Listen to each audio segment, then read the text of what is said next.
Bonjour, mon nom est Thierry Hart, je suis Product Manager de Hyundai Belgique et Luxembourg. Et aujourd'hui, je vous présente le nouveau Ioniq 5, un modèle 100% électrique. Ce qui frappe immédiatement à l'œil, c'est son design. Donc, il a été inspiré de l'ancienne Hyundai Pony. Le véhicule a été dès le début conçu pour être un véhicule 100% électrique. Ce qui veut dire qu'il y a de l'espace prévu à l'arrière pour un moteur à l'arrière, l'espace à l'avant pour un moteur à l'avant, et en fait, entre les roues, il y a de l'espace prévu pour les battery packs, donc pour les batteries. L'ensemble fait que le véhicule est assez grand. Donc c'est un SUV qui se positionne dans la gamme Hyundai SUV entre Tucson et Santa Fe. Les dimensions sont 4,63 m de long, 1,89 m de large et 1,61 m de haut. Vous avez le choix entre trois versions de l'Ioniq 5. Donc la première version, c'est une batterie de 58 kWh combinée avec un moteur à l'arrière de 170 chevaux. La deuxième version, c'est une batterie de 73 kWh et vous avez alors 218 chevaux sur les roues arrière. La troisième version, c'est cette même batterie de 73 kWh, mais alors puissance combinée de 305 chevaux grâce à un moteur à l'arrière et un moteur à l'avant, ce qui en fait une 4 roues motrices. Vous avez, dépendamment des versions, une autonomie entre 380 et 480 km.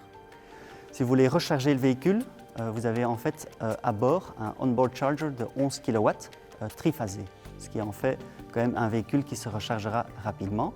Et ce qui est encore plus unique, c'est la technologie 800 volts à utiliser sur des bornes ultra rapides.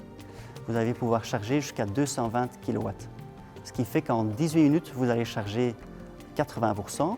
Et si vous n'avez que 5 minutes le temps, vous allez quand même gagner déjà une autonomie de 100 km.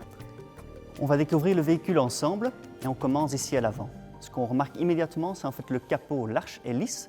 Et également, ici en dessous, il y a encore un petit compartiment de rangement.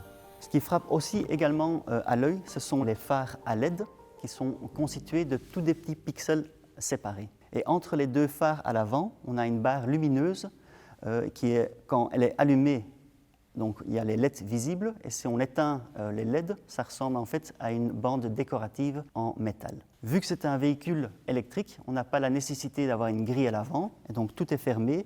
Il y a juste ici en dessous de l'espace prévu pour la circulation de l'air. Les parties décoratives en plastique passent de l'avant du véhicule tout à fait sur le côté jusqu'à l'arrière. L'endroit où ça se remarque le plus, c'est à hauteur des passages de roues.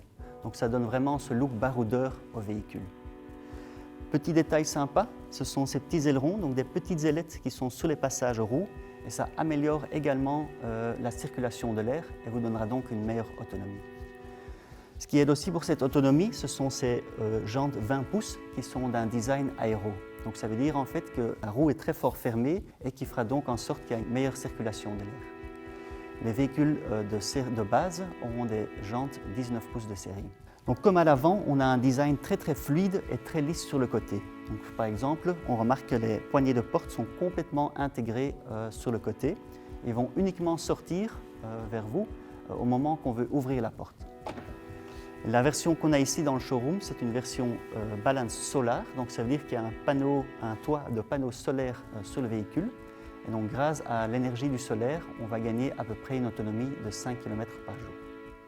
À l'arrière, on voit le spoiler aérodynamique qui fait en sorte que l'air passe du toit vers la lunette arrière, car il y a une petite ouverture qui fait en sorte que l'air passera ici derrière, et grâce à ça, il n'y a pas nécessité d'avoir un essuie-glace arrière. On remarque immédiatement la bande noire qui intègre les phares à l'arrière, qui sont fabriqués de tous des petits pixels séparés de nouveau, comme les phares à l'avant. Également, le nom est intégré dans cette barre noire. Et en parlant de l'arrière, il y a moyen d'intégrer ou prendre en option un crochet d'attelage et tracter jusqu'à 1600 kg. Vu que c'est un véhicule électrique, il faut également pouvoir le charger. Donc la trappe se trouve à l'arrière à droite. Ici, de nouveau, les petits pixels, les diodes que vous voyez, ça montre l'état de charge de votre batterie. Et en option, on peut équiper le véhicule de l'option Vehicle to Load, ce qui va faire en sorte que vous pouvez utiliser votre voiture comme batterie pour, par exemple, charger un vélo électrique ou y brancher votre radio ou installation musique.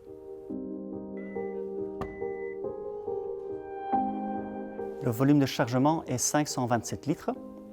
Le moteur se trouve ici en dessous, mais il y a quand même encore un double plancher afin que vous puissiez y ranger par exemple vos câbles de recharge. Si vous voulez agrandir encore le volume de chargement, vous pouvez rabattre la banquette arrière en 2 parties pour avoir un plancher complètement plat.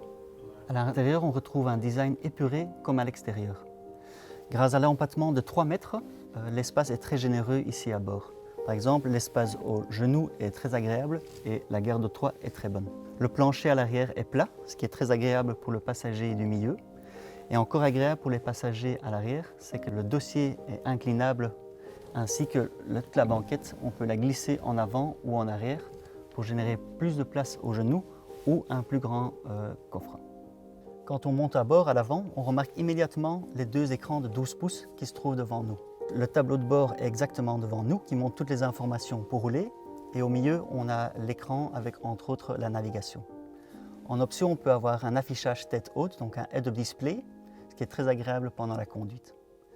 Hyundai a choisi pour enlever le plus possible de boutons, mais on a quand même encore quelques raccourcis qui sont présents et aussi la climatisation est toujours accessible.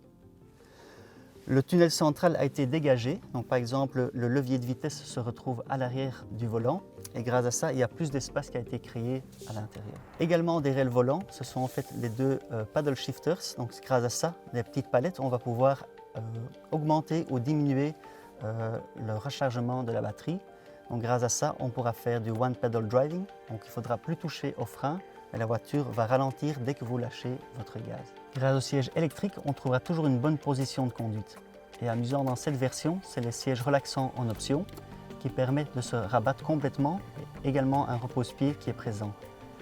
Si vous voulez vous reposer pendant 5 minutes pendant que la voiture se recharge 100 km, c'est idéal. On peut conclure que la NX5 est une voiture spacieuse et familiale. Elle combine la technologie moderne avec un grand confort d'utilisation.